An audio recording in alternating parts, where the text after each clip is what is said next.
Olá, seja bem-vinda, seja bem-vindo a mais um vídeo aqui no canal. Eu sou Armando Vernalha Júnior, fotógrafo, cinegrafista, professor, youtuber, músico, tomador de café, entre outros líquidos.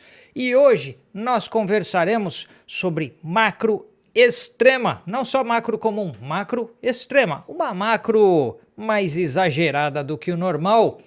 E este vídeo chega até vocês por intermédio dos meus amigos da loja Portsar e também da assistência técnica Portsar, porque foi o pessoal da Portsar que emprestou esta belíssima Canon MPE 65mm, a lente capaz de fazer macro extrema. Então, graças a MPE 65mm f2.8 e aos meus amigos da loja Portsar e também da assistência técnica Portsar, este vídeo é possível. Passei os últimos 3 dias estudando essa lente, as possibilidades e as variadas coisas que tinha para dizer sobre ela, e é isso que eu trago para vocês. Então, se você quer comprar um equipamento fotográfico novo ou usado, câmera, lente, bateria, cartão de memória, tripé, luz, enfim, tudo que tem aí do equipamento fotográfico, de foto e de vídeo, novo ou usado, fala com o pessoal da loja Portsar. Eles têm uma seção de seminovos revisados e com garantia e também com procedência, que é muito importante. Então dá uma chegada na loja Portsar para conhecer o trabalho deles, as ofertas, as opções e tudo mais. Tenho certeza que você vai encontrar um bom negócio por lá. E se o seu equipamento precisa de assistência técnica, fala com o pessoal da assistência técnica Portsar. Eu sou cliente dessas duas empresas há muitos e muitos anos e recomendo. Mas deixa eu dar um aviso antes de início neste vídeo aqui, que é o seguinte: se você aí que está vendo este conteúdo hoje já é especialista em macrofotografia e macro extrema, já sabe o que é magnificação, já sabe o que é abertura proporcional aí com relação à macrofotografia, já sabe que você precisa de certos acessórios para atingir máxima magnificação e estabilidade das suas imagens, enfim, se você é um especialista no assunto, provavelmente esse vídeo vai ser redundante para você. Mas fica aí até o fim, quem sabe tem alguma coisa que adiciona ou reforça ou ajuda nos seus conhecimentos. E de repente, caso eu fale alguma bobagem aqui, se você é um especialista, fica à vontade para me corrigir aí nos comentários, porque eu não sou especialista em macrofotografia, muito menos em macro extrema. Já fiz uso de macrofotografia profissionalmente no meu trabalho de fotografia publicitária e também na fotografia de indústrias, de partes de peças industriais e coisas assim. Eu já usei muito macrofotografia profissionalmente, mas eu não sou um especialista no tópico, até por isso estudei bastante para trazer esse conteúdo. E se você é um iniciante na fotografia, na macrofotografia, aí eu acredito que esse vídeo vai te ajudar bastante a entender conceitos importantes. Dito isso, vamos ao vídeo. Vale também dizer que esse é o primeiro vídeo aqui no canal sendo gravado com a Panasonic Lumix S5 2X. Não, eu não comprei a câmera, o pessoal da Panasonic emprestou para mim. Muito obrigado à galera da Panasonic pelo empréstimo. Mais para frente a gente vai falar mais dessa câmera. Vamos falar de macrofotografia. O que é macrofotografia? Geralmente é aceito que a gente chama de macrofotografia a partir de uma taxa de magnificação de 1:1. E o que significa isso? Vamos explicar o que é a razão de magnificação, que é o conceito fundamental por trás da macrofotografia. E também a notação, como se escreve a taxa de magnificação ou de ampliação da macrofotografia. Quando a gente fala uma lente ser capaz de uma taxa de reprodução ou de magnificação de 1:1, a gente está dizendo que a imagem projetada para dentro da câmera, digamos que ela tenha 1 centímetro de tamanho. Então a imagem que entrou lá dentro, que foi gravada no sensor, tem 1 centímetro de tamanho. E o objeto na vida real que está sendo fotografado tem também, por exemplo, 1 centímetro de tamanho. Ou seja, seu tamanho na vida real corresponde ao mesmo tamanho em termos de imagem projetada para dentro do sensor da câmera. Temos então a taxa de ampliação ou magnificação de 1:1. 1 centímetro da vida real é 1 centímetro de imagem projetada. E a gente tem inúmeras lentes no mercado que chegam a esta taxa de ampliação ou magnificação. Então existem inúmeras lentes macro, geralmente de 100 milímetros de comprimento focal ou 105 milímetros, em torno disso. Algumas são 90 milímetros, tem outros comprimentos, mas geralmente o mais comum são as entre 90 e 105 milímetros que atingem essa macro 1:1. E a gente chama de macro a partir daí. Existem lentes, como por exemplo esta RF 85mm da Canon, que tem o que eu chamo de meio macro, tá? A gente falou disso no review dessa lente e de outras lentes da Canon, que são recentes, que usam aquilo que eu chamo de meio macro. O que é meio macro? É uma taxa de ampliação, de magnificação, onde se a imagem projetada tem 1 centímetro lá dentro da câmera, o objeto real aqui fora tinha 2. Então, se você reduziu a metade em relação à vida real para a imagem projetada lá dentro, você tem uma redução do tamanho da vida real e por isso eu chamo essas lentes de meio macro. A Canon chama de macro, outros fabricantes fazem esse mesmo improviso escrevendo macro no nome da lente quando não necessariamente é, mas a gente já pode dizer assim que é um quase macro, é um meio macro. E aí vamos para a notação, a forma de escrita disso. Então o que acontece? A gente parte desse 1:1. É a imagem projetada dentro da câmera em relação ao mundo real. Então, se você tem 1:1, é 1 centímetro de imagem projetada para 1 centímetro de vida real. E se você tem 2:1, 2 centímetros de imagem projetada para 1 centímetro de vida real. Ou seja, a imagem projetada lá dentro está maior do que o objeto de fato é. Então, um objetinho de 1 centímetro gerou uma imagem projetada de 2 centímetros. 3:1. 3 centímetros na imagem projetada, 1 na vida real, 4:1, 5:1 e assim por diante. Você tem 5 centímetros de imagem projetada dentro da câmera para um objetinho que tinha só 1 centímetro. Então, se você pôs o número que vai crescendo aí, 2:1, 3:1, 4:1, 5:1, ou se você diz assim, uma ampliação de 2 vezes, 3 vezes, 4 vezes, 5 vezes, significa que é 5 vezes maior do que o objeto na vida real. Essas duas formas de escrever são válidas. Então, quando a gente pega uma lente como essa aqui, a MPE 65, vamos colocar ela aqui. O que acontece? Ela até, conforme a gente vai girando aqui, vão aparecer, é aqui, né? Isso. Vão aparecer aqui indicações de 1 a 5. Tá bom? Que é a taxa de amplificação. 1 vez, 2 vezes, 3 vezes, 4 vezes, 5 vezes. Ou 1:1, 2:1, 3:1, 5:1 e assim por diante. Esta taxa de ampliação é o que nos coloca dentro do que a gente chamaria de macro extrema, ou seja, passou do 1:1, foi lá para o 2, 3, 4, 5:1, a gente está chamando geralmente de macro extrema. Não tem uma definição oficial do que é uma macro extrema. Tem gente que vai dizer, não, 2:1 é pouco, tem que ser 5. Tem gente que vai dizer, não, espera, 2:1 já está bem extremo. Varia muito, na internet a gente acha um pouco de tudo, mas eu aceito como macrofotografia, para mim, daquele meio para 1, né, que é a quase macro que eu falei agora há pouco, até 1:1 ou 2:1, a gente pode chamar bem de macro. Passou de 2:1, a gente já está na macrofotografia extrema. E vai chegar um ponto em que a gente vai começar a utilizar microscópios, outras formas de amplificação muito mais potentes do que o equipamento fotográfico tradicional. E a gente vai utilizar termos como microfotografia, fotomicrografia e assim por diante. Então, acho que quando passou do 10:1, a gente já está no universo aí dos microscópios e para fora daquilo que a gente consegue com as mais usuais lentes fotográficas e acessórios mais comuns. Então, quando a gente fala de microscopia, fotomicrografia e por aí vai, a gente já está falando de um universo bem especializado de coisas. Então, assim, pega por exemplo, ó, eu tenho aqui umas baquetas de bateria. Então, dá uma olhada nessa foto aí. Essa foto está com o que eu chamo de meio macro, feito com a RF85. Então, na distância de focalização mais próxima da RF85, ela consegue essa imagem dessa baqueta, né, dessa ponta de baqueta gasta, usada, que eu uso para tocar bateria, e você tem essa imagem. Isso é um meio macro, ou seja, você está vendo uma imagem que foi projetada para dentro da câmera menor do que a sua vida real. Agora dá uma olhada, uma das fotos que eu fiz com a MPE 65, que é aí numa taxa de ampliação ampliação de 2:1. Então a imagem projetada dentro da câmera é o dobro do que a vida real. E a gente já começa a enxergar coisas que a gente não enxerga a olho nu. Então dá uma olhada, a 4:1 aí de ampliação da pontinha de uma sujeirinha que tem lá na baqueta. Isso dá uma ideia para vocês do mundo imagético que nós estamos falando. Dá uma olhada em alguns exemplos que eu vou colocar para vocês, que são testes que eu estava fazendo com a MPE 65. E aí a gente já vai aprofundar um pouco mais algumas coisas.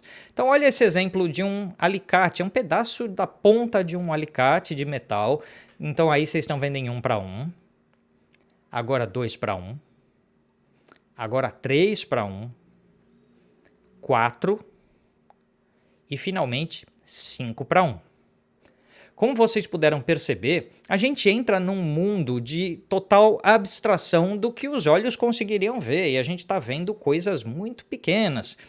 Essas fotos do par de baquetas, elas não estão com o que a gente chamaria de uma técnica perfeita para macro extrema. Elas vieram aí de testes, as das baquetas e a do alicate. De testes que eu estava fazendo para ver direitinho como eu ia montar o tripé, em que distância o que eu conseguia ficar das coisas, para fazer os ajustes para gravar o conteúdo para vocês. Então elas não estão com a técnica mais perfeita, a gente vai falar de profundidade de campo e empilhamento de fotos daqui a pouquinho. Mas por isso que a profundidade de campo é tão rasinha como vocês viram nessa foto dos alicates. Dá uma olhada agora nessa foto, meio macro, do meu olho. Esse é o meu olho esquerdo que vocês estão vendo. E agora dá uma olhada num macro extremo em 4:1 do meu olho esquerdo.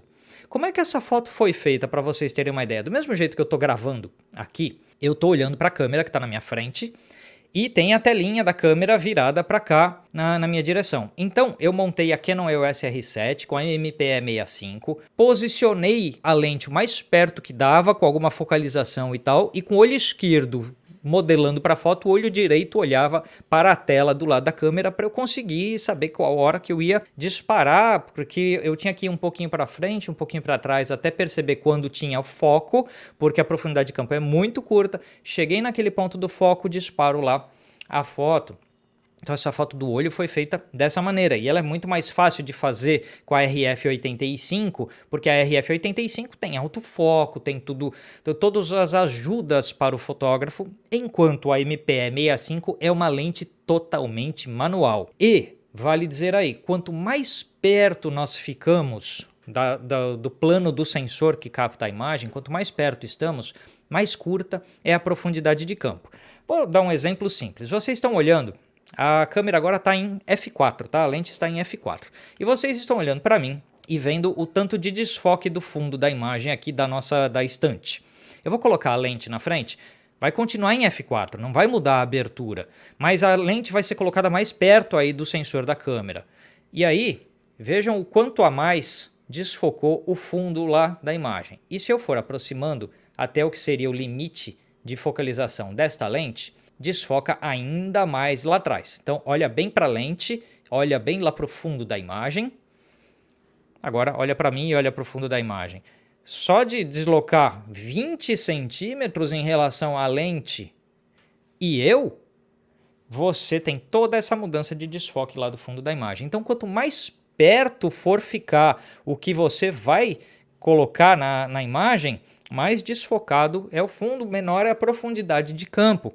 Macro extrema é necessariamente lidar com profundidades de campo extremamente curtas. Deixa eu colocar um exemplo para vocês. Vocês já viram do olho, do alicate, das baquetas, que foram todas testes. E deixa eu pôr um exemplo do que eu faria profissionalmente com um equipamento como a MPE 65, que eu cheguei a usar alguma vez na vida profissionalmente para o seguinte uso. Vocês estão vendo aí uma foto de um brinco, e esse brinco, deixa eu colocar rapidamente a foto em que tem uma régua, só para vocês verem a escala. Então você tem aí, o brinco tem entre 5 e 6 milímetros de diâmetro, é o tamanho de uma joaninha, de uma formiga, né? Meio centímetro tem esse brinco. Agora vocês estão vendo a foto final. Essa foto é resultado de um empilhamento. Deixa eu mostrar as 4 fotos que geraram para vocês. Então você tem esta foto, primeira do empilhamento de foco. Agora mais uma, outra, e finalmente outra, onde o foco foi sendo deslocado entre cada pedacinho da superfície do brinco, para que mesmo em F11, que é o que a gente tinha aí de abertura, em F11 vocês viram que o foco está num pedacinho e já não está em outro, de algo pouco protuberante, vamos chamar assim. Não é plano, mas é bem pouco protuberante. Não é como um rosto humano que tem um nariz, a orelha está lá atrás e assim por diante. É algo muito pequeno, muito quase plano. E você não tem foco nesse objeto inteiro. E você não adianta fechar o seu diafragma até o mais fechado que essa lente tem, que é 16 de diafragma, porque você começa a ter uma queda da nitidez por conta da difração da luz, então você não vai conseguir executar. Então deixa eu colocar de volta a foto do brinco, a foto final já tratada, porque ó, a foto saiu assim, desse jeito.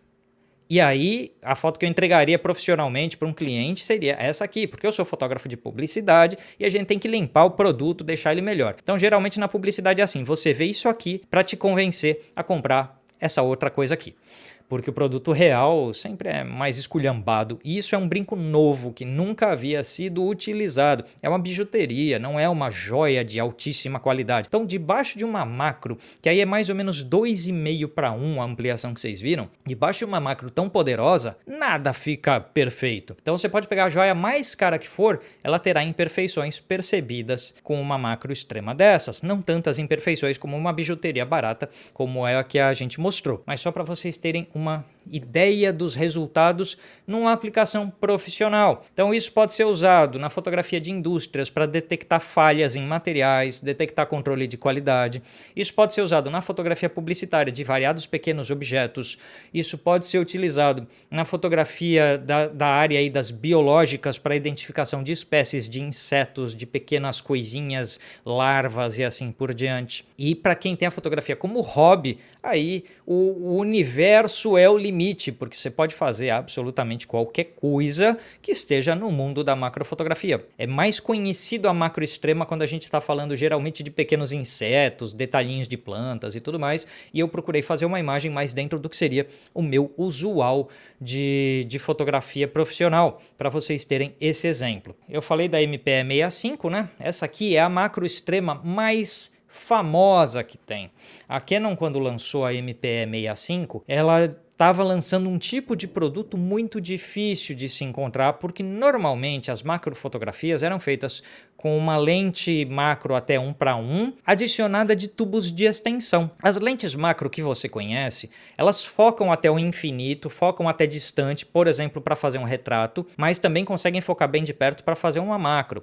A MPE65 é como se fosse o resultado de pegar uma lente macro e colocar tubos de extensão nela. Quando você coloca um tubo de extensão numa lente comum ou numa lente macro, ela para de conseguir focar no infinito. É como se ela fosse ganhando uma deficiência visual, que ela vai focando cada vez mais de perto, mas não consegue focar de longe. Então, o tubo de extensão permite o aumento da aproximação em detrimento do sacrifício da focalização distante. Então, a MPE65 é como se fosse uma lente macro adicionada de tubos de extensão, de um tubo de extensão de comprimento variável, para que você consiga atingir as várias taxas de magnificação dela, né? Até o 5:1. Tem as vantagens de como ela se comunica com a câmera, né? Porque você tem os contatos eletrônicos aqui, no caso de Canon, né?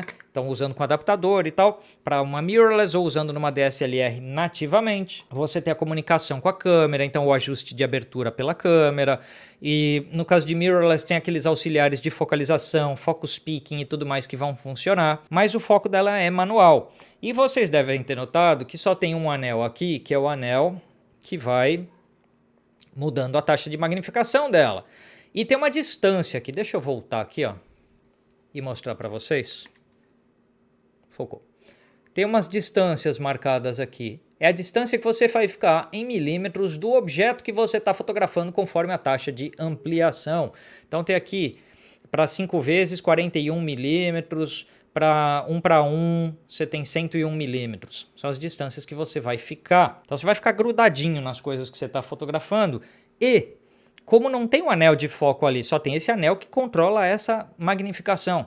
Você tem que pegar a câmera com a lente e deslocá-la um pouco para frente e um pouco para trás para conseguir focalização. Então o jeito normal e certo de fazer isso é colocar a câmera montada em cima de um pequeno trilho de controle milimétrico. Em cima disso, isso você coloca em cima do tripé, assim você controla essa movimentação milimétrica com o trilho enquanto o equipamento está em cima do tripé. Eu não fiz dessa forma, eu usei tripés que tinham uma possibilidade de deslocamento da cabeça do tripé com algum controle feito manualmente, meio na raça mesmo, porque eu não tinha o trilho milimétrico para fazer esse focus stacking que vocês viram da bijuteria. E faria isso com qualquer coisa que eu estivesse fotografando, seria esta a técnica correta, porque como você não tem muita profundidade de campo, você acaba sendo obrigado ao empilhamento de fotos para foco, então você vai ter que ter esse deslocamento. Na faixa de f11 de abertura tem uma razoável profundidade de campo, 4, 5, 6 fotos são suficientes para o empilhamento de um objeto como um brinco, de um pequeno inseto como uma joaninha e assim por diante, mas objetos um pouco maiores podem exigir deslocamentos mais longos e um número maior de fotos para o empilhamento. Vale dizer que parênteses altamente técnico aqui, que é o máximo do que a gente pode pensar, porque vocês vão reparar, quem é usuário Nikon, repara que numa lente macro da Nikon, conforme você vai chegando muito perto, você pôs lá f11 de abertura.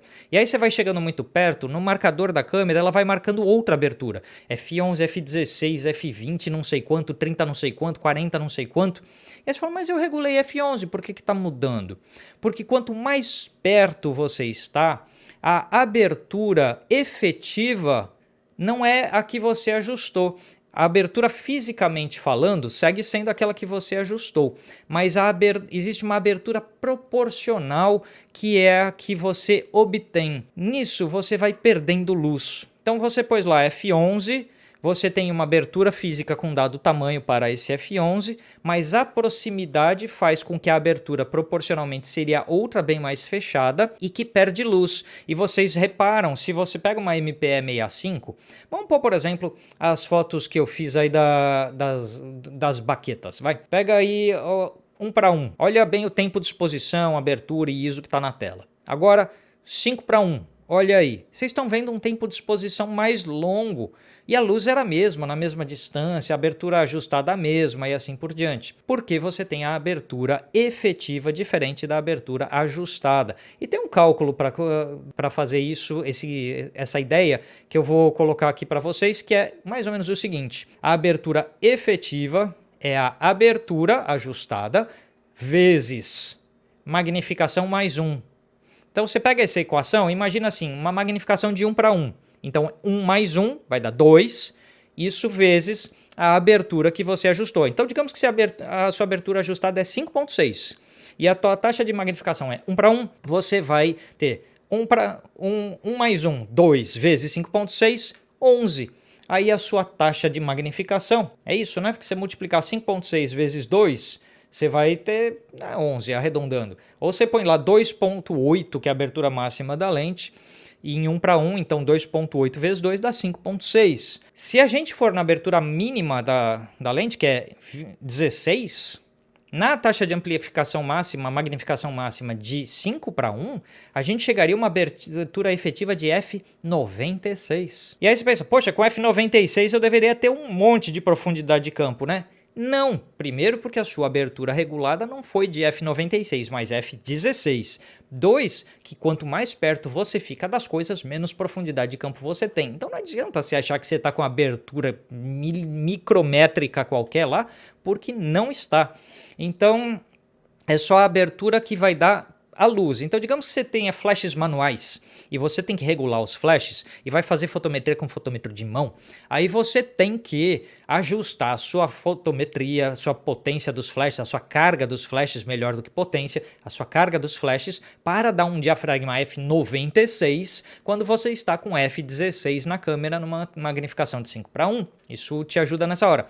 Quando você está usando uma forma de exposição da câmera que use o fotômetro da câmera não com flashes manuais, então está com flash TTL ou está usando luz contínua, o fotômetro da câmera vai compensar essas coisas para você e você não vai se preocupar com isso. Todas as fotos que eu fiz foram com a mesma luz contínua que está me gravando aqui, o Godox SL150-2.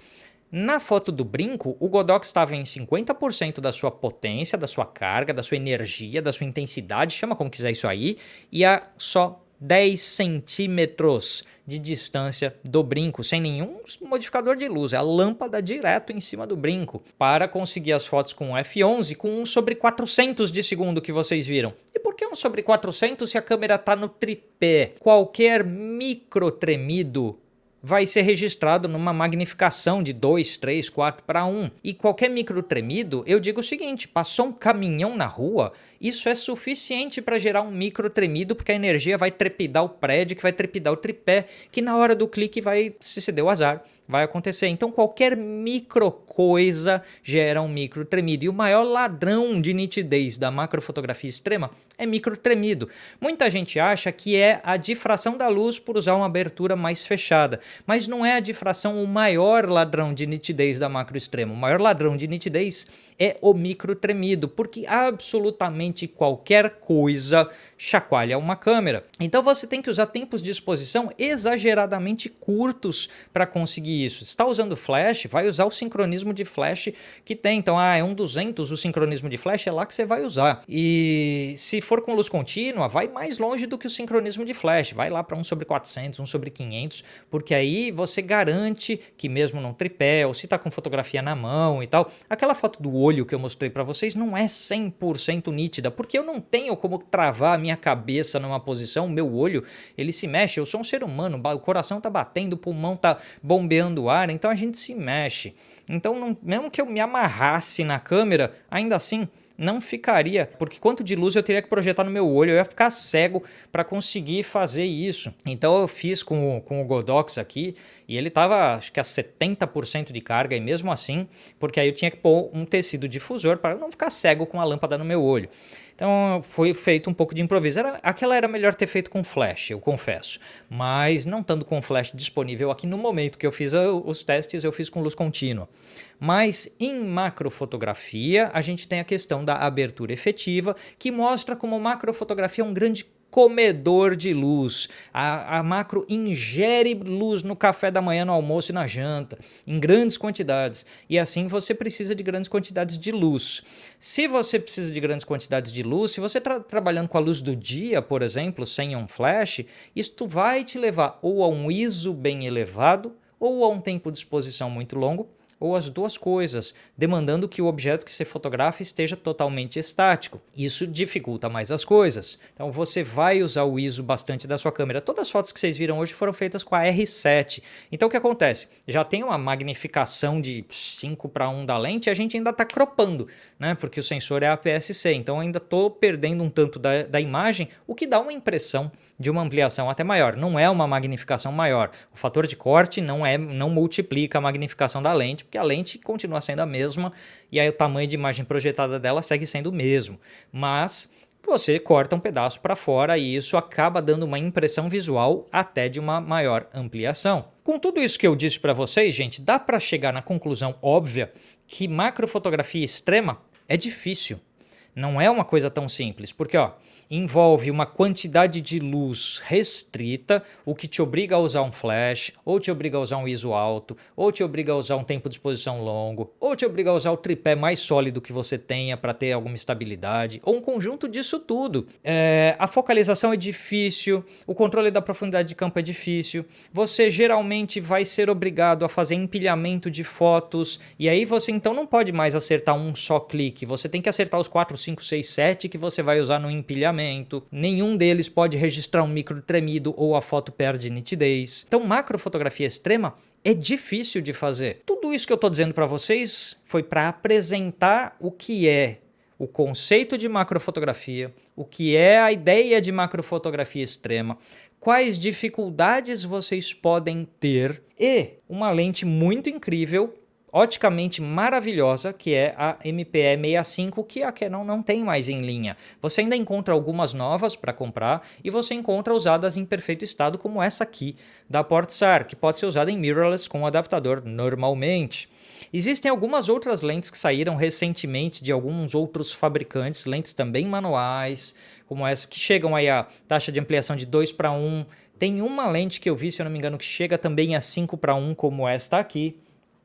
Existem muitas lentes com taxa de ampliação de 1 para 1, e você encontra muitos desses produtos lá com os meus amigos da loja PortSar, seja a MPE65, que eles têm umas 2 ou 3 lá, seja macro 100mm, 105mm, que eles também têm, seja uma RF85 como essa que eu mostrei para vocês, que a minha eu comprei lá na PortSar. E eu queria fechar esse conteúdo, a gente já está com um vídeo longão aí de mais de meia hora, dizendo o seguinte: a maioria de nós pode se beneficiar e se satisfazer com a meio macro de umas lentes como essas 85mm que atingem aí esses 50% de magnificação, ou seja, essa redução pela metade, porque já consegue um close de olho, um close de uma joia, de um objeto, de um objetinho na natureza, de um serzinho pequeno, um inseto, uma folhinha, uma florzinha, assim por diante. Então a maioria de nós vai ter como fronteira do macro que a gente mais faz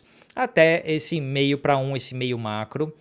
Quem quiser se especializar um pouco já vai para a macro verdadeira 1 para 1, a 100mm, 90mm, 105mm macro, que já abrem portas enormes assim da variedade de coisas que você consegue clicar, que o meio para 1 não consegue. E se você se encontrou aí e falou, poxa, é isso mesmo que eu preciso e enfrentarei todas essas dificuldades que o Vernalha falou em virtude de que eu quero fazer um close de uma joaninha numa folha, fazer aquela foto que vai para um concurso de macrofotografia, aquela texturinha da asa da borboleta, nem a borboleta inteira não, eu só quero a texturinha do pedaço da asa. Se você chegou à conclusão que é isso que você está buscando, aí a MPE65 é uma tremenda lente para você usar. Se você for usuário de Canon, aí você pode usar tanto em DSLR como em mirrorless, nas mirrorless com adaptador, não há perda de desempenho nenhum com adaptador. Eu acho que poucas lentes vão abrir um leque de possibilidades tão exóticas e diferentes como a MPE65. E se você tem outra marca de equipamento, Nikon, Sony, Fujifilm, veja as opções de lentes macro e tubos de extensão, que podem ampliar a capacidade macro de uma lente que você tenha. Você tem uma lente macro que faz 1 para 1, e adicionando de tubos de extensão, de repente ela chega em 2 para 1 ou algo até mais extremo que isso. O pessoal da PortSar também tem algumas opções lá de tubos de extensão, fala com eles. Belezinha, minha gente?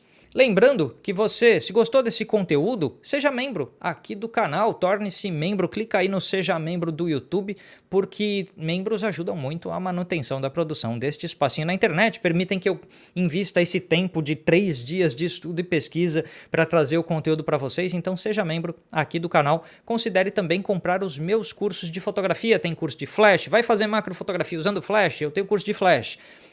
Quer saber melhor de fotometria, abertura, valor de exposição, para entender essas coisas de abertura proporcional que eu falei para vocês? Dá uma olhada no meu curso de fotometria. E eu tenho vários outros cursos, dá uma olhada lá no meu site para você saber mais. Então agradeço ao pessoal da loja PortSar, da assistência técnica PortSar, ao pessoal da Panasonic que emprestou a câmera que a gente está usando para gravar hoje. E a gente se vê num próximo vídeo. Até mais!